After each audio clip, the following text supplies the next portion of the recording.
Yo, what's going on, everybody? Welcome into another episode of Mets Daily on the Fan Arch Network. John Saponaro here with you today and every day to talk about our New York Mets. But of course, before we get started, a quick shout out goes to our friends over at Kalshi for sponsoring the video. And I must mention, if you haven't subscribed to the channel already, go ahead and do that. Sitting at just over 4,000 subscribers, trying to get to 5,000 by the end of the 2026 baseball season.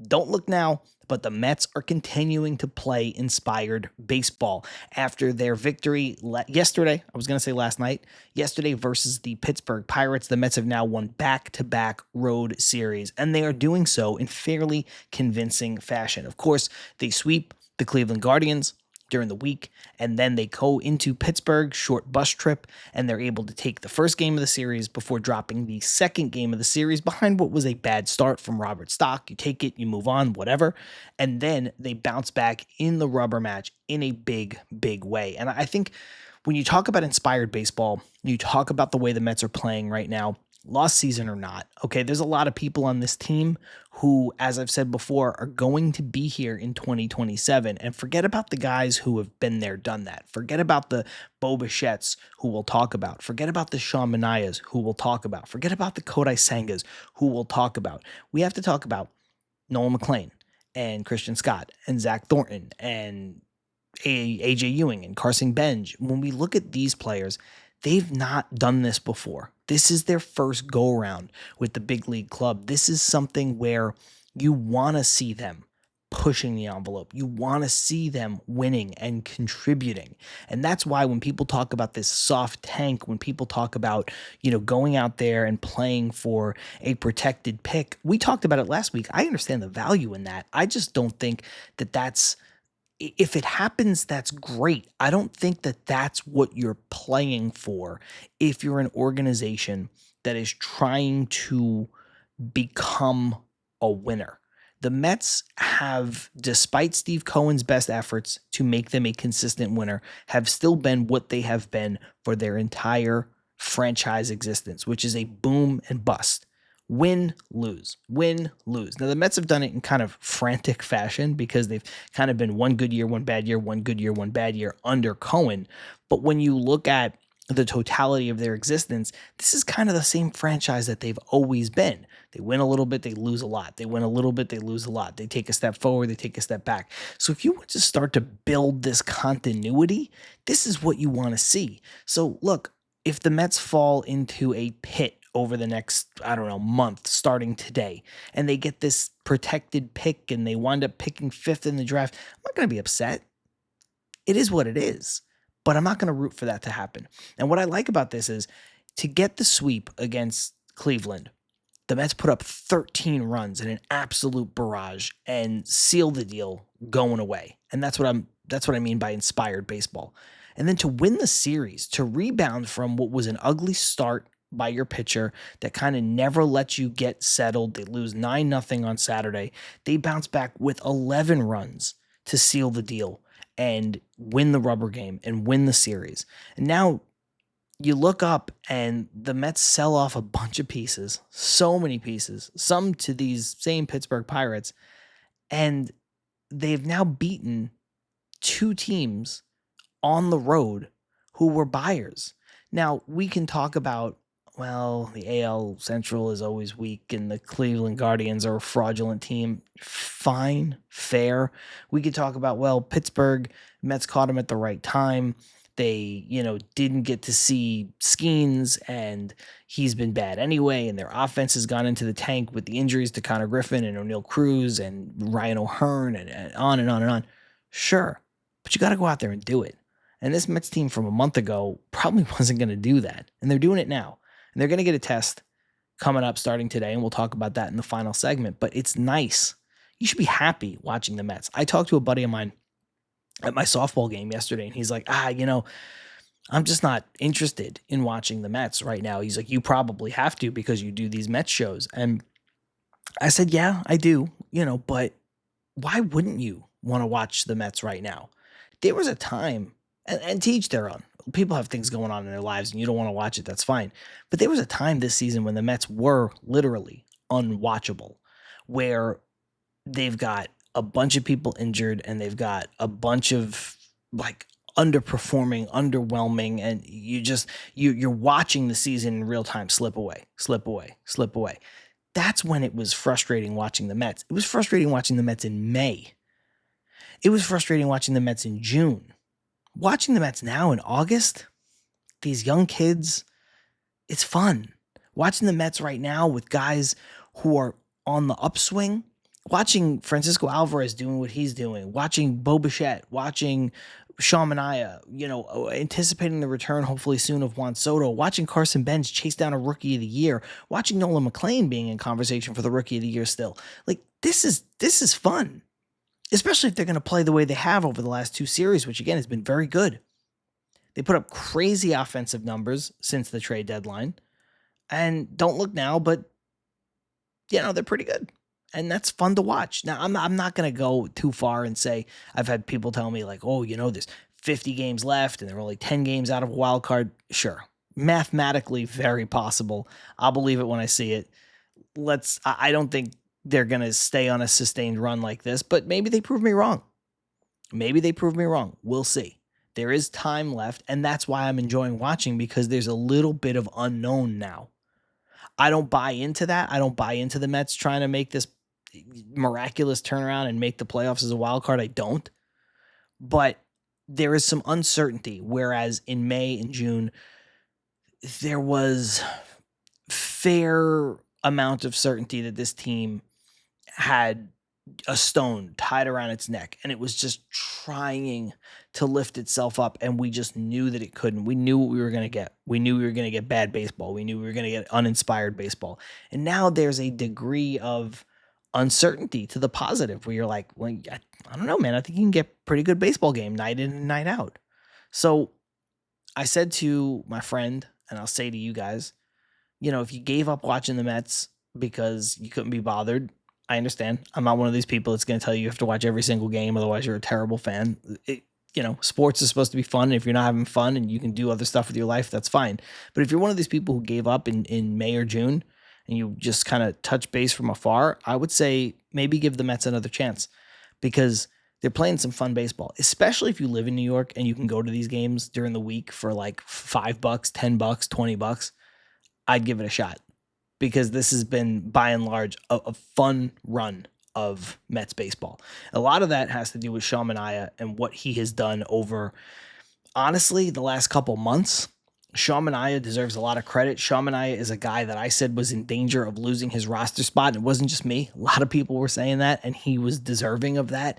I mean, he was bad last year after getting hurt. This year, to start the season, he was borderline unrosterable, and the Mets were just trying to figure it out. And I said, listen, man, sometimes you got to cut bait. I know it's a lot of money, but you got to figure out like whether or not this guy can do anything for you. There's being bad, and then there's being unrosterable.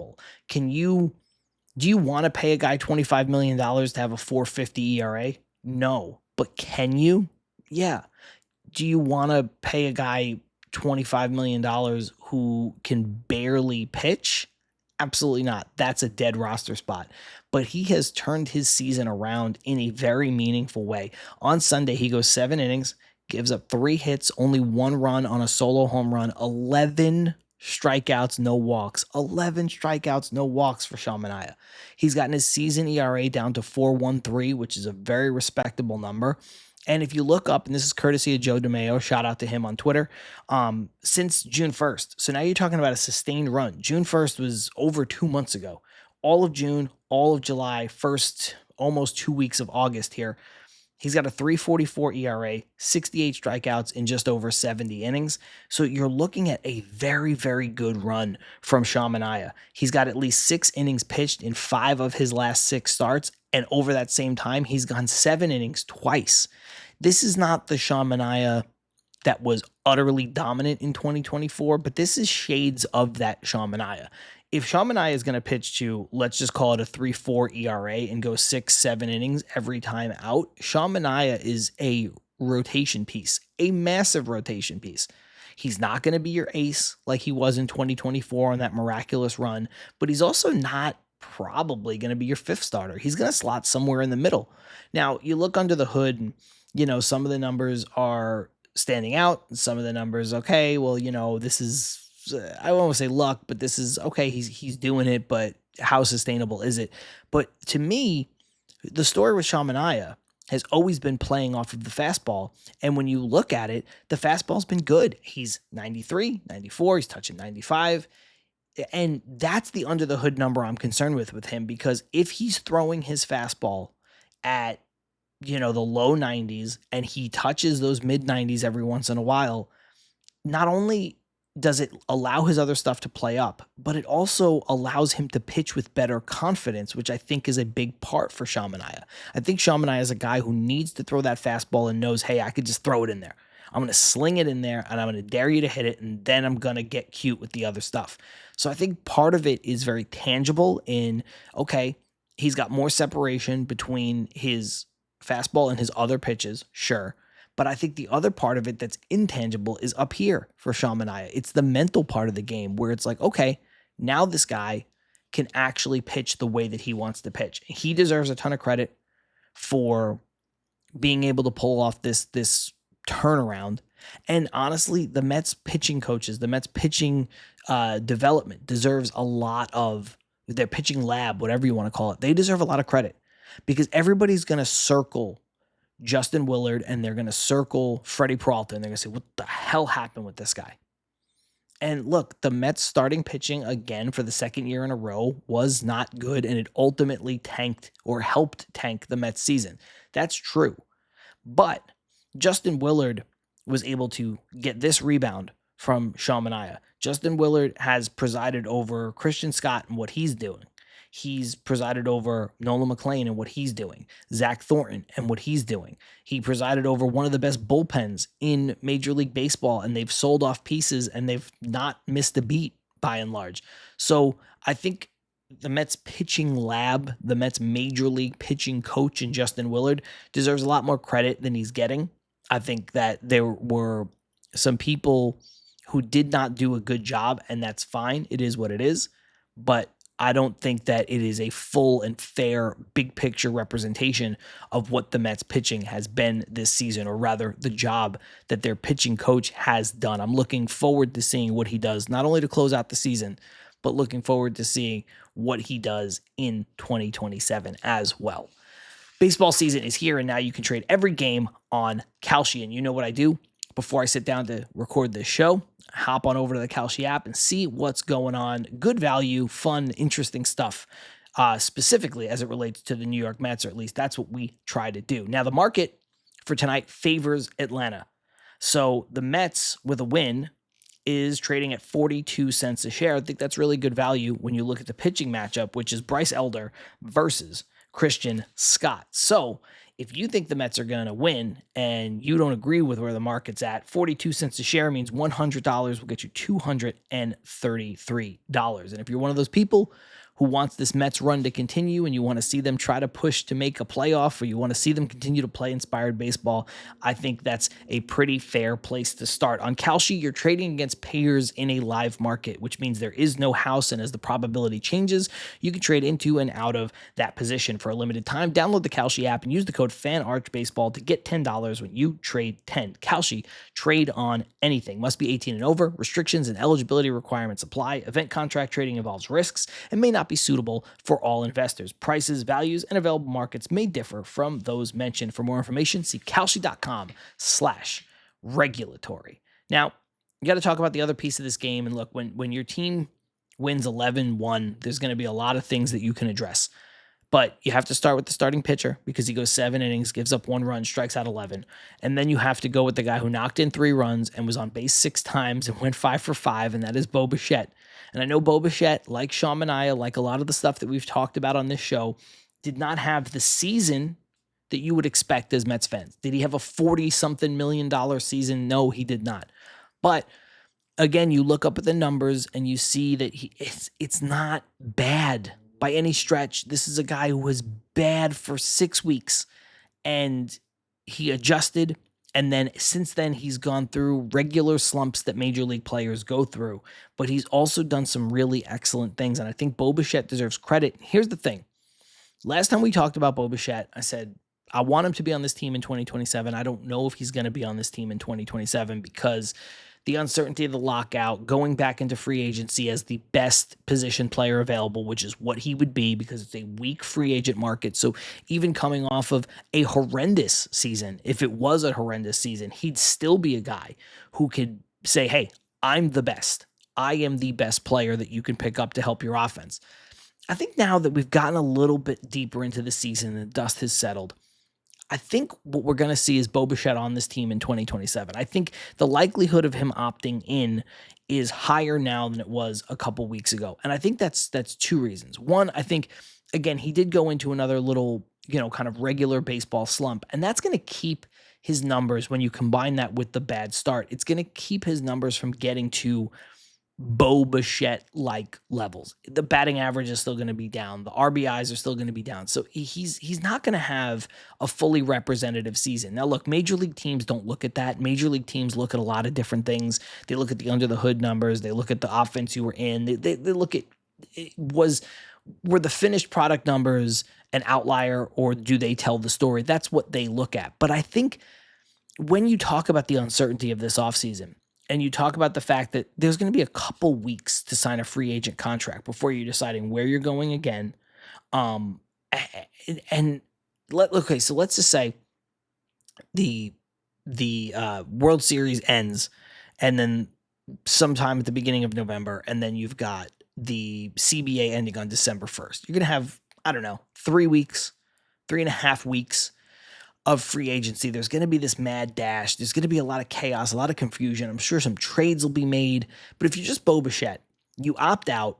Now you have to start to sell yourself to other teams. You have to try to sign this deal before December 1st, which hurts your leverage. So now you have to decide if you're willing to go through all of that. And then added onto it, do you want to go to a third different franchise? If it was as simple as going back to Toronto or something, a place where he's comfortable, yeah, fine. Maybe you could do that. But we look at what happened with him in his first little go around here with the New York Mets, and you look at those first month, 6 weeks. Does he want to go through all of that again, or would he rather just hit the reset button and try to have the best year he can in 2027 for the Mets, and then let the chips fall where they may? Now, look, this is not a lockout conversation. This is not, we're going to miss an entire baseball season. Let's just assume that most, if not all, of the baseball season will be played for the sake of this argument. So I think the Mets will be better off in 2027 with Bo Bichette, no doubt. We've talked about the uncertainty of their infield, and it's Francisco Lindor and everybody else, whereas their catching situation is locked up. Their outfield is locked up. They have a lot of work to do in the starting pitching. They have a lot of work to do in the bullpen. But if you add Bo Bichette back in, suddenly you don't have to do as much work with the lineup, and you don't have to do as much work on the infield, and that starts to solidify things. And again, with a crazy offseason that we're about to see and a truncated offseason that we're about to see, I think these are positive. So I think it's going to help the Mets tremendously if and when Bo Bichette is here in 2027, and I think it will only help Bo Bichette. So I think both parties stand to gain here, and I want to see it happen, and I hope that it happens, and now I'm beginning to think that it will happen. So now the question becomes, can the Mets keep up this run that they've been on? They sweep Cleveland, take 2 out of 3 from Pittsburgh, 2 teams that are in playoff positions or fighting to be and stay and maintain in playoff positions, 2 teams that bought at the deadline. And now they finish out this road trip going to Atlanta, a place that has always been difficult for the New York Mets. The Mets did take 2 of 3 from Atlanta a couple weeks ago. That was up at Citi Field with the doubleheader. We remember all of that. Atlanta is kind of on a very good run. Yankees gave them a little bit of trouble, but Atlanta has over 70 wins. Atlanta's leading the division still. Atlanta came off of a stretch where they won 8 in a row, starting with that doubleheader with the New York Mets, by the way. I think they had the split of the doubleheader. Chris Sale, I think it was the Chris Sale game, the 1-0 game. And then Atlanta went on a run, beating Washington, beating Miami. I mean, they became a bit of a machine for about a week. And then they lost 2 of 3 to the Yankees. Yankees got really well-pitched games. Atlanta able to get the last game of that series. But when you look at these pitching matchups, and you understand that the Mets are not in Atlanta's class record-wise this year, the Mets have played Atlanta tougher than they have in a while. And you've got Christian Scott and Bryce Elder tonight, Nolan McLean, and Martin Perez tomorrow, and Zach Thornton and Tyler Mahle to close out the series. So you're missing Chris Sale. The Mets have handled some of these guys. The Mets have handled Elder. The Mets have handled Martin Perez. You've got your three young pitchers going, the three that you'd want to see, right, theoretically, especially Scott and McLean. I think that's going to give you the advantage. Look, if the Mets want to show that they can continue to play this inspired ball, go show it because you're set up to do it. Scott and McLean and Thornton, go do it. Go show us that you three are not intimidated by the Atlanta Braves. Go show us that you three are not intimidated by playing in Atlanta, a house of horrors for the New York Mets. Go show us. You've got all the runway in the world to do it. And I do think this sets up well for the New York Mets to win 2 out of 3, believe it or not. Now, anything can happen. Nolan McLean was not great in his last start. He could have a blow up. Zach Thornton, is the kind of guy who has been very good, but his stuff is his stuff, and there's going to be a regression to the mean at some point. But I think the Atlanta Braves starters don't scare me. Bryce Elder, Martin Perez, come on. Tyler Mahle was an acquisition they got at the deadline. Malle's a good enough pitcher, but it doesn't scare me. This matchup doesn't scare me. And maybe that's because I'm starting to think about this Mets season the way the Mets seem to be thinking about it, which is play loose, play fun. And I'm looking at it, I'm like, yeah, why the hell not? Why the hell not can't the Mets take 2 out of 3 in this series? So I think the Mets are set up pretty well, and we'll obviously cover it throughout the week. But I think the Mets can really close out this road trip very, very strong if they take 2 out of 3 from the Atlanta Braves in Atlanta. It would be a sweep. It would be 2 out of 3, and it would be a second 2 out of 3. You come home, and then you just start to see what happens, man. And again, I'm not trying to sell you on this thing where, like my buddy, they could make the playoffs as the third wild card. They're only 10 games back. I'm not trying to sell you on that. Again, I just want to see continued, inspired, good baseball because that's what they've done since the trade deadline. And I think this sets up well, despite the fact that this is the best team that they have played since the deadline. Again, Cleveland, a little bit of a paper tiger. Pittsburgh, kind of reeling. You catch them at the right time. Atlanta is better. And they just had their 8-game win streak snapped by the Yankees. And they were able to rebound and get a win in extras against the Yankees yesterday. Fine. But I think the Mets can make a little bit of noise here. We'll see if they do it. Anyway, that's going to do it for this edition of Mets Daily. If you haven't already, subscribe to the channel. Sitting at just over 4,000 subscribers, trying to get to 5,000 by the end of the season. We'd love to do it, but more importantly, we would love to see you be a part of our community. Until next time, I'm John Saponaro. See you tomorrow.